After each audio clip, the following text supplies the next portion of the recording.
So we will cover the concept of bundles now. So we have seen in the GoSu queries, right, how we can create different operations using GoSu queries. Okay, how we can write corresponding GoSu queries of the corresponding to the SQL ones, and we can read the information from the database.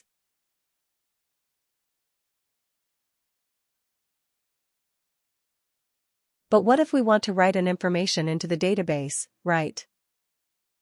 So how do we write that information? We want to set up some of the fields. We want to update the field values in the database, right? So what we need to do? So we need to just figure out that it should be in. It should be done. That operation, that storing information operation, should be done in a bundle. So we need to, it needs to be stored in the bundle. Data needs to be stored in a bundle. Okay, we need to make sure about it. Okay. But in some places in the guide where there are some places where you need to explicitly define a bundle, there are some places which needs explicitly define a bundle, and there are places where you do not explicitly define a bundle. Do not define any bundle in out of the box, on behavior only.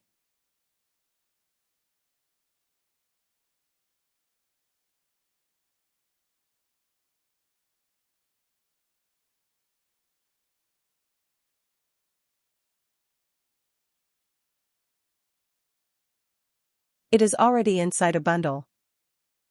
You do not need to define it explicitly.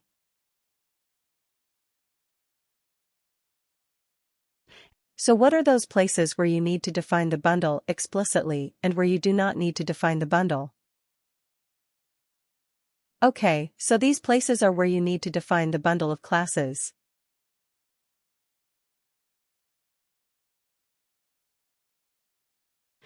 Okay, and here the places would be business rules, okay, workflows, PCF files, all these things.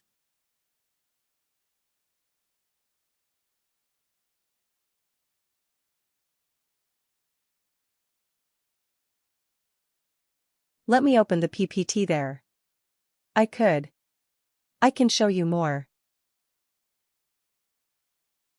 So manual bundle processing means we need to explicitly define it. So these are the places: web services, batch processes, queries. Okay, so web services, batch processes, all these things, right, these are coming into the Go to classes only because when we are creating all these files, web service file, batch process file, which I will be covering in the integration part, right? So we have to create the classes for this. So classes are the umbrella term for this one. From classes, we can say if we want to specify in the batches. We need to specify the bundle in web service. We need to specify the bundle in plugins. These three concepts are related to the integration. Okay, and what are the others? PCF code. Okay, so we have defined PCF code here also. Okay, so here you can see, PCF files are there. Here also PCF files are there. But if in our PCF file is only read-only mode, then we have to define that explicitly. If it is not in the read-only mode, then we need to not read-only, then we do not need to define. So bundle is for transactions, right? Yes, transactions. Bundle is for transactions. Transactions is only. Why do we need bundles? And because. But if it is a read-only, then it will not impact any transaction, right? No, it will impact the transaction. Suppose, let us say, you have a button. Read-only means when your PCF file is in editable mode. When you already clicked on the edit button and there would be all the PCF files would be editable. Right, all the PCF elements would be editable. During that time, your PCF file is in a writable form. Okay, if you will. If the fields are not editable, okay, and you have not clicked the edit button, then your PCF is in read-only button. So suppose when your PCF file is in read-only mode? Okay, you have not clicked on the edit button yet. So now you want a button, okay, inside the PCF file. That is explicitly for running some business logic, and you are not showing anything on the UI. But you are running some business logic. And, based on the business logic, you are just storing some data in the database.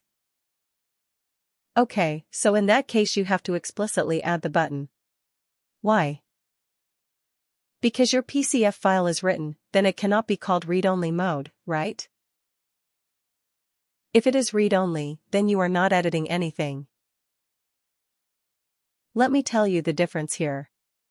Read-only mode links when we are clicking on the edit button. Okay, so when we are clicking on the edit button, all the fields are editable. So now my PCF file is not. Now my PCF file is not edited.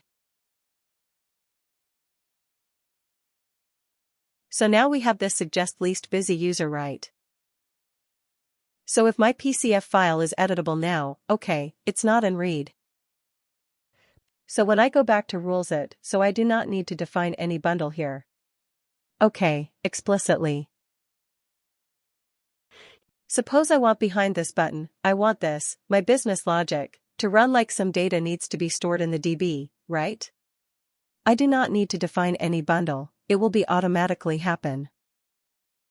Okay, I just need to give the values to the database fields. That's it. I just do not need to define any bundle, okay. But if suppose I am canceling it. Okay, now you can see if in this case my button is disabled. Right, but suppose let's say my button is enabled in this case. Okay, now it is. My PCF file is not in editable mode right now. I am clicking on this button.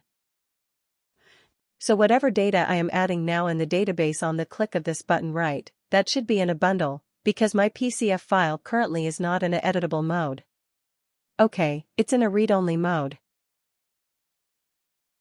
So now you know the difference, right? So when I am saying read-only mode, it means that its not PCF file is not in editable state. It's not at OK, we have edit button. That's good, but it's not currently in editable state, so it is in read-only mode right now. When I am trying to edit it, then it is not in read-only mode. That PCF file is in writable mode. So now, if I will click it, I do not need to specify the bundle explicitly for this one. But that's why. That's why it is not allowing me to perform any task here. On the click of this button. When my file is in read-only mode, you can see this button is also becoming non-editable. Why? Because in the backend code we have not specified any bundle. Okay, so if this would be editable, this would be enabled, right? It will click it. It will throw an error because we are doing it from the read-only file, right? So we needs a bundle, okay, so that's the difference. It's a minor difference, but yeah. Fine, so bundle. When we are saying bundle, it's a transaction. So transaction is nothing but transaction of storing some data in the database. Okay, suppose we have 3 lines of code. Okay, line 1, line 2, line 3, okay, and we have a requirement that, okay, we are setting some fields in line 1, we are setting some another field in line 2 and setting some field in line 3. If in the 3rd line of code my error exception has been occurred, so these 2 lines will be reverted. Okay. So if I'll keep my bundle in these 3 line of code in these 3 line of code is a complete transaction for me, okay. So if something went wrong in the middle, It will roll back the entire transaction. Okay. So what is it for?